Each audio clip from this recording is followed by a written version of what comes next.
John Herron is one of the bravest people you'll ever meet. He's not only a grieving father, he's also a fighter. On one fateful day in May 2019, John, who was a lawyer, received a knock on the door that every parent dreads. It was a knock from homicide detectives. John's daughter Courtney was murdered, and we're here today to talk with John. Good morning, John. Morning, Michael. Now, you've filed a writ in the Supreme Court against the Victorian Government for two reasons. What are they and why have you done it? So we filed a writ for negligence, not necessarily against the sentence of Hammond, the killer, although that's manifestly light. The fact is that he was allowed to be released on a corrections report to no fixed address. We say that negligence led to the killer Hammond literally roaming the streets of Melbourne until he ran into Courtney and took her life. So there's that aspect. The second aspect too is to unearth more documentation about the actual crime itself, because we've been frequently stonewalled about obtaining information since the day Courtney was killed. Now, there seems to be a bit of a track record with this government, and that we look back through some of the other cases where people on parole have committed. Jill Maher springs to mind, Eurydice Dixon, it just goes on and on. Is that part of the reason that, pushed your hand to think that this needs to be stopped? Totally, because when you mention the murder of Jill Maher, that's the conditions that allowed Bailey to kill her and for Hammond to kill my daughter have remained exactly the same. There's been absolutely nothing done except smoke and mirrors by the current government. A terrible situation. Now, John, you were a solicitor for the Victorian Government. Since filing this writ, what's happened? I was project manager for the Victorian Government. I had my legal practice. So as soon as we announced the writ against the Victorian Government, an hour later I got my marching orders from the government. So I wasn't allowed to go back into my office, given a Glad garbage bag with photos of my daughter, and that was it. Common practice, John, have you seen this happen before? I have, and I'll go back to when the government got its first term in November 2018, and when I was working at the Department of Justice, I noticed all of a sudden that there was a lot of, basically a lot of people terminated shall we say, en masse. So that sort of exit where you were given your marching orders and a Glad wrap bag was quite common in those times. And so I wondered why at the time when it was happening, and I said to a friend, the Labor government's just won a new term. Why are they doing that? And he said they're actually preparing for the next election. So they're solidifying their position and moving on anyone that they thought might disagree with their program, shall we say. And how do you think that's impacted the public service? So it was, first of all, the people that they moved on were all the experienced people, certainly the area that I saw. And the second thing was who they replaced them with. So on the first aspect, that one sort of rolled into the other. So as I said, it was people with experience, but they came back and it appeared to be, shall we say, gender-based, age-based, less experienced, but also people that were ideologically in sync with the government. So what you had is this mass replacement of experience. Then you've had the pandemic come along. And so basically there was a lack of experience in the fields that they're engaged in that could deal with it. So first things first, what tended to tank was projects, because they didn't have the commercial ability to manage or understand them. And the second thing with that, probably down to running of services, is also tanked. And at the same time, you've had an explosion in numbers, but it's the executive where this is happening.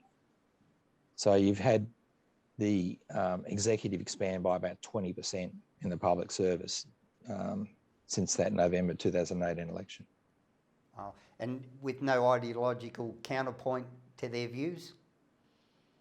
No, but it's really it's a matter of you're putting in people with a lack of experience. So I'd also would have observed at the time the people that were being brought in and replaced, they all came from the Department of Premier and Cabinet.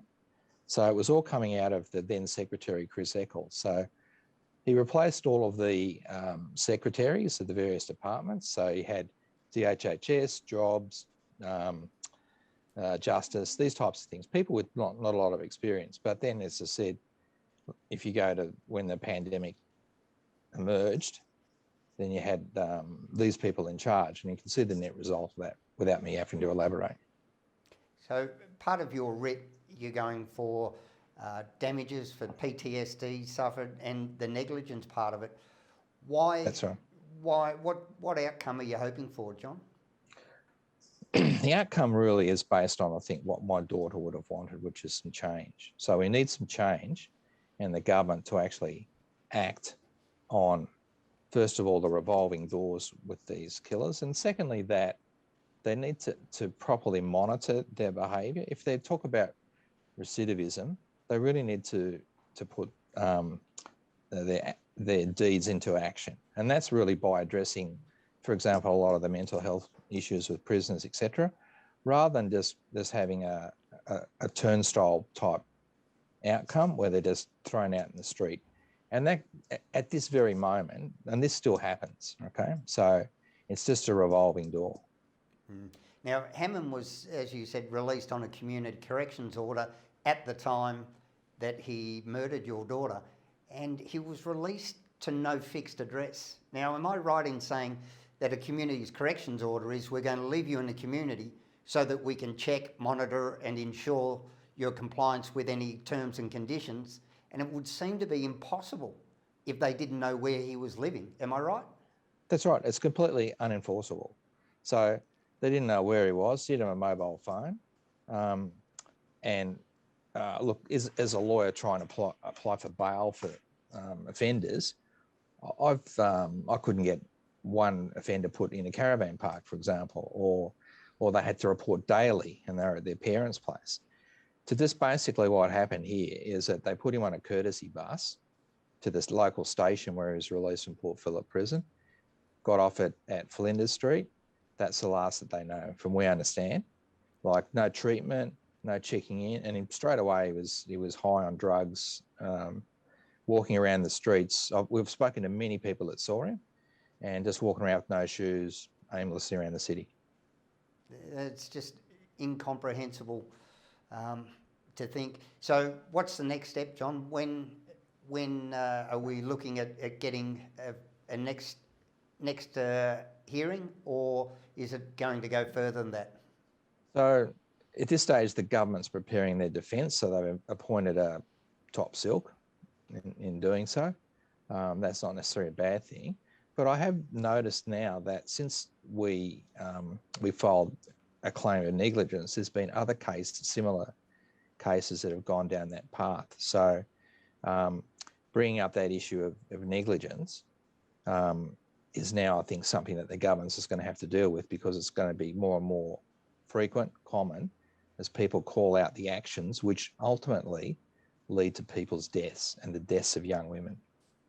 It seems very similar to almost a workplace negligence. Somebody through their job hasn't taken the care to ensure that their job is done properly, and the end result is something that none of us would ever want to experience. Am I right in that?